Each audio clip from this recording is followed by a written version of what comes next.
Every city has a story, concepts their identity. A story born from the passage of time, cultural diversity, and also historical traits that endure to this day. Such is the case with Cirebon, a coastal city in the northern part of Java. Known as a meeting point for various cultures, Javanese, Sundanese, Chinese, Arabian, and even European. Among these buildings, there stands a vihara that has witnessed centuries of history, rising majestically in the Lemah Wungkuk area. Vihara Dewi Welas Asih is not only a place for worship of Buddhists.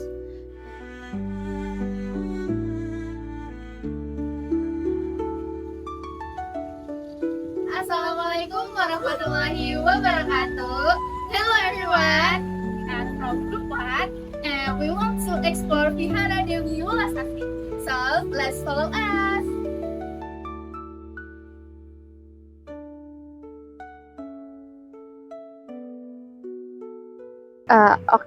Bapak, perkenalkan kita dari Institut Prima Bangsa Cirebon. Di sini kita mau observasi mengenai Vihara Dewi Welas Asih di sini. Jadi sebelum itu kita sebenarnya punya beberapa pertanyaan untuk Bapak sebagai di sini. Untuk pertanyaan pertama itu, gimana sih Pak suasana dan intensitas kunjungan umat pada hari biasanya dibandingkan dengan hari-hari besar? Kan hari besar kan ada kayak Imlek atau Cap Gome kayak gitu kan, terus ada hari Tridharma. Nah itu bagaimana Pak? Ya, jadi kunjungan dari masyarakat ke Kelenteng ini kalau di hari biasa itu nggak begitu banyak ya. Jadi khususnya bagi mereka yang rutinitas biasanya sembahyang itu dibandingkan dengan hari raya itu lebih sedikit. Tetapi lumayan ada aja gitu. Jadi tidak sepi sama sekali ya, apalagi kan di Kelenteng ini kan kelenteng udah lama, terus umatnya juga udah banyak yang pindah ke luar kota, tapi tetap aja gitu. Kan yang ramai itu ya memang di pas hari raya itu, gitu, yang ramai itu karena mereka itu merayakan juga, bahkan yang dari luar kota itu bisa dibilang sebagai hari penting kira-kira. Oke, baik Bapak. Untuk yang selanjutnya nih, kalau di sini kan pasti ada interaksi antara pengurus yayasan dan juga masyarakat sekitar. Nah itu bagaimana sih interaksi antara pengurus yayasan ini, pengurus vihara kayak gitu, sama masyarakat sekitar yang berbeda keyakinannya? Itu bagaimana Pak?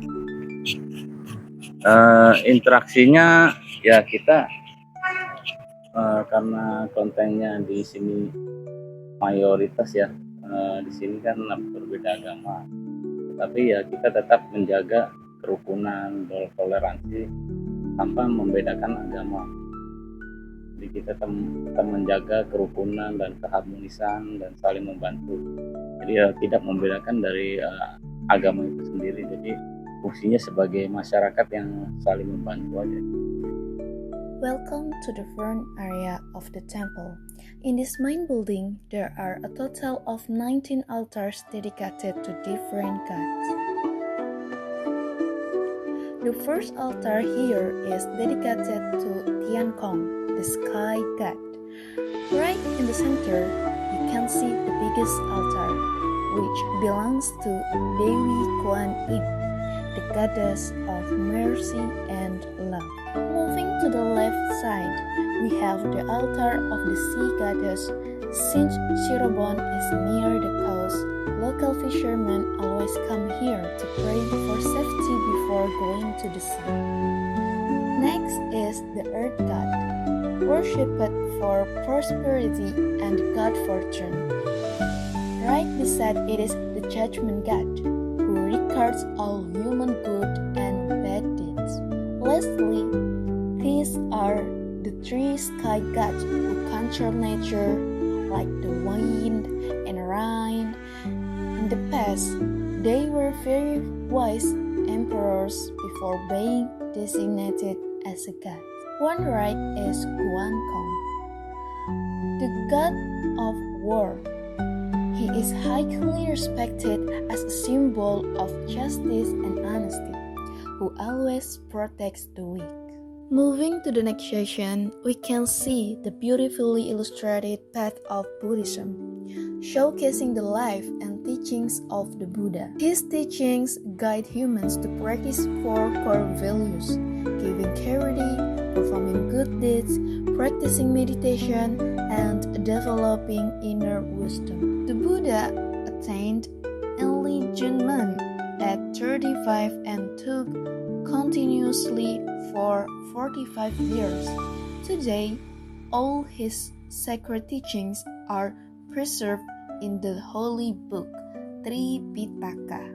Now, we are entering the back area of the temple, which holds more historical altars. Here, we can find the Star God, where people pray to avoid bad luck. Nearby is the statue of Sun Gokong, which serves as a symbol of our restless mind. We can also see the god of the unseen world, worshipped for spiritual protection.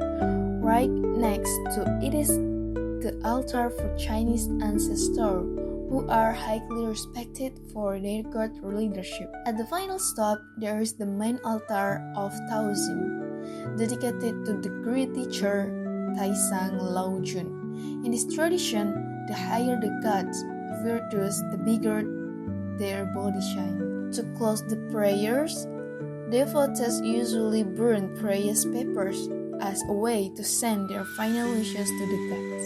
This is the white tiger Jitai, which is associated with the mountains and the land, while the dragon is commonly associated with the sea. These statues represent the journey of the 18 Arhats. There may be a film about them later, and originally there were 4 Arhats from India who would later travel to China and Japan. Eventually becoming known as the 18 Arhats, they are regarded as holy individuals with high moral character.